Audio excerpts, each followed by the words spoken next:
Every second she loses control, a part of the city is destroyed. She's just an ordinary girl, but when she gets drunk, the monsters begin attacking the city. Every time her emotions fluctuate, the monster's violence intensifies. Strangely, the monster's actions mirror hers exactly. One day, Annie took a few friends to the park. She had them sit on the benches while she used her phone to check the news about the monsters in Seoul. As expected, right after Annie danced in the park, a monster in South Korea began dancing in a weirdly similar way. It was as if the monster was Annie and Annie was the monster. As her friends watched in shock, Annie suddenly tripped and fell flat on the ground. Her fall caused several skyscrapers in Seoul to collapse into ruins. To prevent panic among the people of South Korea, Annie decided to return to the park to apologize. She pointed to the ground and signaled the crowd to evacuate quickly. Then, she crouched down and wrote sorry on the ground, promising that she would never appear again, and asked people not to panic. The citizens, seeing her actions, gave her thumbs up.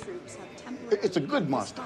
However, one morning, Annie woke up to find a giant robot on the streets of South Korea. She rushed to the park and realized that the robot was her friend Oscar. Annie quickly tried to warn him to leave, but Oscar was kicking the ground recklessly and even provocatively inviting her to join him. She warned him again to leave, but Oscar ignored her completely. Enraged, Annie slapped him across the face, and her heroic action of attacking the robot quickly became popular, even spreading as a meme online.